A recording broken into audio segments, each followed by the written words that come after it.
욥기 28장. 은을 캐는 광산이 있고 금을 정련하는 재련소도 있다. 철은 흙에서 캐어내며 구리는 광석을 녹여서 얻는다.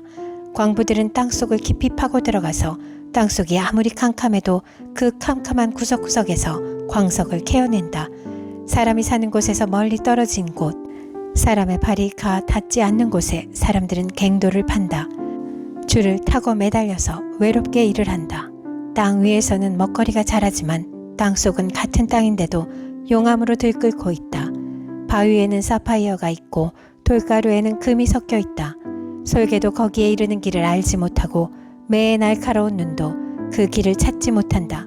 겁없는 맹수도 거기에 발을 들여놓은 일이 없고 무서운 사자도 그곳을 밟아본 적이 없다. 사람은 굳은 바위를 깨고 산을 그 밑 뿌리까지 파들어간다. 바위에 굴을 뚫어서 각종 진귀한 보물을 찾아낸다. 강의 근원을 찾아내고 땅에 감추어진 온갖 보화를 들추어낸다. 그러나 지혜는 어디에서 얻으며 슬기가 있는 곳은 어디인가? 지혜는 사람에게서 발견되는 것이 아니다. 사람은 어느 누구도 지혜의 참 가치를 알지 못한다. 깊은 바다도 나는 지혜를 감추어 놓지 않았다 하고 말한다. 넓은 바다도 나는 지혜를 감추어 놓지 않았다 하고 말한다. 지혜는 금을 주고 살 수 없고 은으로도 그 값을 치를 수 없다. 지혜는 오빌의 금이나 값진 루비나 사파이어로도 그 값을 치를 수 없다. 지혜는 금보다 값진 것, 금잔이나 값진 유리잔보다 더 값진 것이다. 지혜의 값은 산호보다 수정보다 비싸다. 지혜를 얻는 것은 진주를 가진 것보다 값지다. 에티오피아의 토파즈로도 지혜와 비교할 수 없고 정금으로도 지혜의 값을 치를 수 없다. 그렇다면 지혜는 어디에서 오며 슬기가 있는 곳은 어디인가? 모든 생물의 눈에 숨겨져 있고 공중의 새에게도 감추어져 있다. 멸망의 구덩이와 죽음도 지혜를 두고 이르기를 지혜라는 것이 있다는 말은 다만 소문으로만 들었을 뿐이다 하고 말한다. 그러나 하나님은 지혜가 있는 곳에 이르는 길을 아신다. 그분만이 지혜가 있는 곳을 아신다. 오직 그분만이 땅 끝까지 살피실 수 있으며 하늘 아래에 있는 모든 것을 보실 수 있다. 그분께서 저울로 바람의 강약을 달아보시던 그때에, 물의 분량을 달아보시던 그때에, 비가 내리는 규칙을 세우시던 그때에, 천둥 번개가 치는 길을 정하시던 그때에, 바로 그때에 그분께서 지혜를 보시고 지혜를 칭찬하시고 지혜를 튼튼하게 세우시고 지혜를 시험해 보셨다. 그런 다음에 하나님은 사람에게 말씀하셨다. 주님을 경외하는 것이 지혜요, 악을 멀리하는 것이 슬기다. 욥기 29장. 욥이 다시 비유를 써서 말하였다. 지나간 세월로 되돌아갈 수만 있으면, 하나님이 보호해 주시던 그 지나간 날로 되돌아갈 수 있으면 좋으련만, 그때에는 하나님이 그 등불로 내 머리 위를 비추어 주셨고 빛으로 인도해 주시는 대로 내가 어둠 속을 활보하지 않았던가.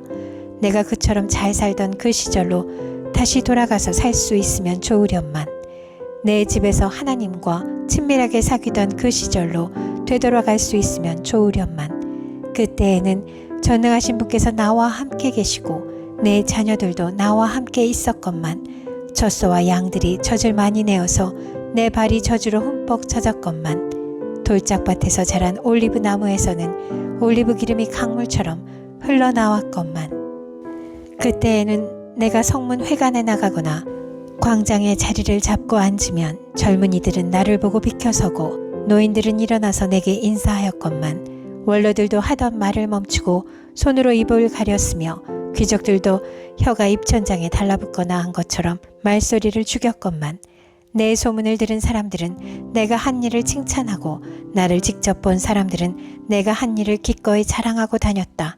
내게 도움을 청한 가난한 사람들을 내가 어떻게 구해주었는지, 의지할 데가 없는 고아를 내가 어떻게 잘 보살펴 주었는지를 자랑하고 다녔다. 비참하게 죽어가는 사람들도 내가 베푼 자선을 기억하고 나를 축복해 주었다. 과부들의 마음도 즐겁게 해주었다. 나는 늘 정의를 실천하고 매사를 공평하게 처리하였다. 나는 앞을 못 보는 이에게는 눈이 되어주고 발을 저는 이에게는 발이 되어주었다. 궁핍한 사람들에게는 아버지가 되어주고 알지도 못하는 사람들의 하소연도 살펴보고서 처리해 주었다. 악을 행하는 자들의 턱뼈를 으스러뜨리고 그들에게 희생당하는 사람들을 빼내어 주었다. 그래서 나는 죽을 때까지 이렇게 건장하게 살 것이다. 소털처럼 많은 나날, 불사조처럼 오래 살 것이다. 나는 뿌리가 물가로 뻗은 나무와 같고 이슬을 머금은 나무와 같다. 사람마다 늘 나를 칭찬하고 내 정력은 쇠하지 않을 것이다 하고 생각하였건만 사람들은 기대를 가지고 내 말을 듣고 내 의견을 들으려고 잠잠히 기다렸다.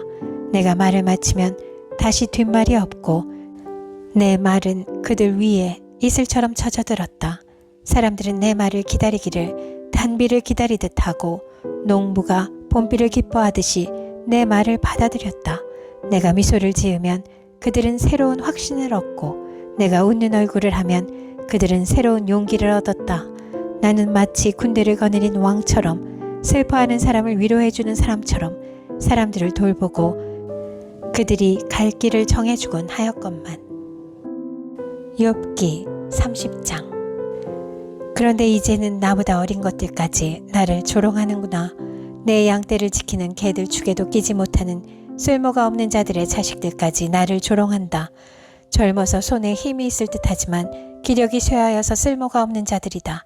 그들은 가난과 굶주림에 허덕여서 몰골이 흉하여 메마른 땅과 황무지에서 풀뿌리나 씹으며 덤불 속에서 자란 쓴 나무를 캐어 먹으며 뱃살이 뿌리로 끼니를 삼는 자들이다. 그들은 사람 축에 끼지 못하여 동네에서 쫓겨나고 사람들이 마치 도둑을 쫓듯이 그들에게 도둑이야 하고 소리를 질러 쫓아버리곤 하였다. 그들은 급류에 패여 벼랑진 골짜기에서 지내고 땅굴이나 동굴에서 살고 짐승처럼 덤불 속에서 움츠리고 있거나 가시나무 밑에서 몰려서 웅크리고 있으니 그들은 어리석은 자의 자식들로서 이름도 없는 자의 자식들로서 회초리를 맞고 제 고장에서 쫓겨난 자들이다. 그런데 그런 자들이 이제는 돌아와서 나를 비웃는다. 내가 그들의 말거리가 되어버렸다. 그들은 나를 꺼려 멀리하며 마주치기라도 하면 서슴지 않고 침을 뱉는다. 하나님이 내 활 시위를 풀어버리시고 나를 이렇게 무기력하게 하시니 그들이 곱비 풀린 말처럼 내 앞에서 날뛴다. 이 천한 무리들이 내 오른쪽에서 나와 겨루려고 들고 일어나며 나를 잡으려고 내가 걷는 길에 덫을 놓고 나를 파멸시키려고 포위망을 좁히고 있다. 그들은 내가 도망가는 길마저 막아버렸다. 그들이 나를 파멸시키려고 하는데도 그들을 막을 사람이 아무도 없다. 그들이 성벽을 뚫고 그 뚫린 틈으로 물밀듯 들어와서 성난 파도처럼 내게 달려드니 나는 두려워서 벌벌 떨고 내 위험은 간 곳 없이 사라지고 구원의 희망은 뜬 구름이 사라지듯 없어졌다. 나는 이제 기력이 쇠하여서 죽을 지경에 이르렀다. 지금까지 나는 괴로운 나날들에 사로잡혀서 편하게 쉬지 못하였다. 밤에는 뼈가 쑤시고 뼈를 깎는 아픔이 그치지 않는다. 하나님이 그 거센 힘으로 내 옷을 거세게 잡아당기셔서 나를 옷깃처럼 휘어 감으신다. 하나님이 나를 진흙 속에 던지시니 내가 진흙이나 쓰레기보다 나을 것이 없다. 주님, 내가 주님께 부르짖어도 주님께서는 내게 응답하지 않으십니다. 내가 주님께 기도해도 주님께서는 들은 채도 않으십니다. 주님께서는 내게 너무 잔인하십니다. 힘이 세신 주님께서 힘이 없는 나를 핍박하십니다. 나를 들어올리셔서 바람에 날리게 하시며 태풍에 휩쓸려서 흔적도 없이 사라지게 하십니다. 나는 잘 알고 있습니다. 주님께서는 나를 죽음으로 몰아넣고 계십니다. 끝내 나를 살아있는 모든 사람들이 다 함께 만나는 그 죽음의 집으로 돌아가게 하십니다. 주님께서는 어찌하여 망할 수밖에 없는 연약한 이 몸을 치십니까? 기껏 하나님의 자비나 빌어야 하는 것밖에는 아무것도 할 수 없는 보잘것없는 이 몸을 어찌하여 그렇게 세게 치십니까? 고난받는 사람을 보면 함께 울었다. 궁핍한 사람을 보면 나도 함께 마음 아파하였다. 내가 바라던 행복은 오지 않고 화가 들이닥쳤구나. 빛을 발았더니 어둠이 밀어닥쳤다. 근심과 고통으로 마음이 갈기갈기 찢어지고 하루도 고통스럽지 않은 날이 없이 지금까지 살아왔다. 햇빛도 비치지 않는 그늘진 곳으로만 침울하게 돌아다니다가 사람들이 모여있는 곳에 이르면 도와달라고 애걸이나 하는 신세가 되고 말았다. 나는 이제 이리의 형제가 되고 타조의 친구가 되어버렸는가. 내가 내 목소리를 들어보아도 내 목소리는 구슬프고 외롭다. 살갗은 검게 타서 벗겨지고 뼈는 열을 받아서 타버렸다. 수금소리는 통곡으로 바뀌고 피리소리는 애곡으로 바뀌었다. 욥기 31장. 젊은 여인을 음탕한 눈으로 바라보지 않겠다고 나 스스로 엄격하게 다짐하였다. 여자나 유혹하고 다니면 위에 계신 하나님이 내게 주실 몫이 무엇이겠으며 높은 곳에 계신 전능하신 분께서 내게 주실 유산은 무엇이겠는가. 불의한 자에게는 불행이 미치고 악한 일을 하는 자에게는 재앙이 닥치는 법이 아닌가. 하나님은 내가 하는 일을 낱낱이 알고 계신다.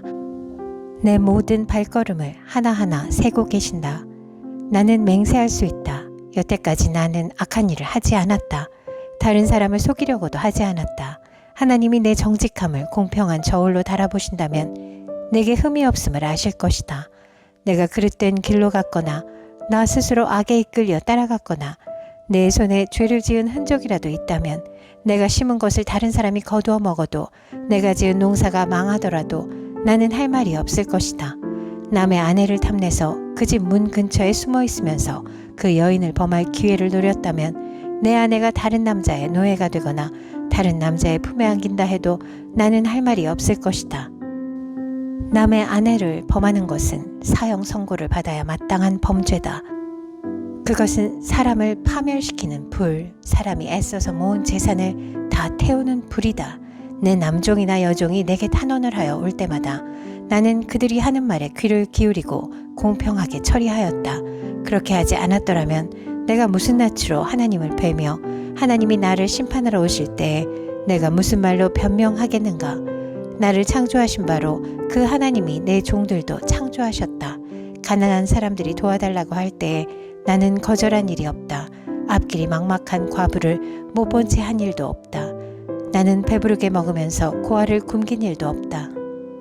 일찍부터 나는 고아를 내 아이처럼 길렀으며 철이 나서는 줄곧 과부들을 돌보았다. 너무나도 가난하여 옷도 걸치지 못하고 죽어가는 사람이나 덮고 잘 것이 없는 가난한 사람을 볼 때마다 내가 기른 양털을 깎아서 그것으로 옷을 만들어 그들에게 입혔다. 시린 허리를 따뜻하게 해주었더니 그들이 나를 진심으로 축복하곤 하였다. 내가 재판에서 이길 것이라고 생각하고 고아를 속이기라도 하였더라면 내 팔이 부러져도 할 말이 없다. 내 팔이 어깨 쪽지에서 빠져나와도 할 말이 없다. 하나님이 내리시는 심판이 얼마나 무서운지를 잘 알고 있었으므로 나는 차마 그런 파렴치한 짓은 할 수 없었다. 나는 황금을 믿지도 않고 정금을 의지하지도 않았다. 내가 재산이 많다고 하여 자랑하지도 않고 벌어들인 것이 많다고 하여 기뻐하지도 않았다. 해가 찬란한 빛을 낸다고 하여 해를 섬기지도 않고 달이 밝고 아름답다고 하여 달을 섬기지도 않았다. 해와 달을 보고 그 장엄함과 아름다움에 반하여 그것에다가 절을 하는 사람들이 있다. 해와 달을 경배하는 표시로 제 손에 입을 맞추기도 한다. 그러나 나는 그렇게 하지 않았다. 그런 일은 높이 계신 하나님을 부인하는 것이므로 벌로 사형을 받아도 마땅하다. 내 원수가 고통받는 것을 보고 나는 기뻐한 적이 없다. 원수가 재난을 당할 때에도 나는 기뻐하지 않았다. 나는 결코 원수들이 죽기를 바라는 기도를 하여 죄를 범한 적이 없다. 내 집에서 일하는 사람은 모두 내가 언제나 나그네를 기꺼이 영접한다는 것을 잘 알고 있다. 나는 나그네가 길거리에서 잠자도록 내버려둔 적이 없으며 길손에게 내 집 문을 기꺼이 열어주지 않은 적도 없다. 다른 사람들은 자기 죄를 감추려고 하지만 그러나 나는 내 허물을 아주 감추지 않았다. 사람들이 무슨 말로 나를 헐뜯든지 나는 그것을 전혀 두려워하지 않았다. 남에게서 비웃음을 받을까 하여 입을 다물거나 집 안에서만 머무르거나 하지도 않았다. 내가 한 이 변명을 들어줄 사람이 없을까? 맹세코 나는 사실대로만 말하였다. 이제는 전능하신 분께서 말씀하시는 대답을 듣고 싶다. 내 원수가 나를 고발하면서 뭐라고 말하였지? 내가 저지른 죄과를 기록한 소송장이라도 있어서 내가 읽어볼 수만 있다면 나는 그것을 자랑스럽게 어깨에 메고 다니고 그것을 왕관처럼 머리에 얹고 다니겠다. 나는 내가 한 모든 일을 그분께 낱낱이 말씀드리고 나서 그분 앞에 떳떳이 서겠다. 내가 가꾼 땅이 훔친 것이라면 땅 주인에게서 부당하게 빼앗은 것이라면 땅에서 나는 소산을 공짜로 먹으면서 곡식을 기른 농부를 굶겨 죽였다면 내 밭에서 밀 대신 찔레가 나거나 보리 대신 잡초가 돋아나더라도 나는 기꺼이 받겠다. 이것으로 욥의 말이 모두 끝났다. 욥기 32장. 욥이 끝내 자기가 옳다고 주장하므로 이 세 사람은 욥을 설득하려고 하던 노력을 그만두었다. 욥이 이렇게 자기가 옳다고 주장하면서 모든 잘못을 하나님께 돌림으로 옆에 서서 듣기만 하던 엘리후라는 사람은 듣다 못하여 분을 더 이상 참지 못하고 화를 냈다. 엘리후는 족속에 속하는 부스 사람 바라겔의 아들이다. 엘리후는 또 욥의 세 친구에게도 화를 냈다. 그 세 친구는 욥을 정죄하려고만 했지 욥이 하는 말에 변변한 대답을 하지 못하였기 때문이다. 그들 가운데서 엘리후가 가장 젊은 사람이므로 그는 다른 사람들이 말을 끝낼 때까지 기다려야만 했다. 그런데 그 세 사람이 모두 욥에게 대답을 제대로 하지 못하였으므로 그는 화가 났다. 부스 사람 바라겔의 아들 엘리후가 말하였다. 나는 어리고 세 분께서는 이미 연로하십니다. 그래서 나는 어른들께 선뜻 나서서 내 견해를 밝히기를 망설였습니다. 나는 듣기만 하겠다고 생각하였습니다. 오래 사신 분들은 살아오신 것만큼 지혜도 쌓으셨으니까 세 분들께서만 말씀하시도록 하려고 생각하였습니다. 그러나 깨닫고 보니 사람에게 슬기를 주는 것은 사람 안에 있는 영, 곧 전능하신 분의 입김이라는 것을 알았습니다.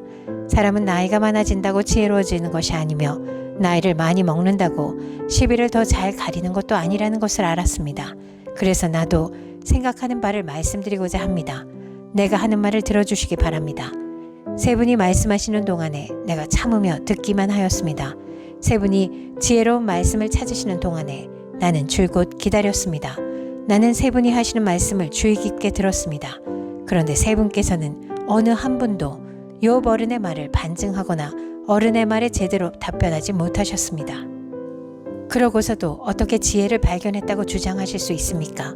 세 분께서 이 일에 실패하셨으니 내가 이제 욥 어른으로 하여금 하나님의 대답을 들으시도록 하겠습니다.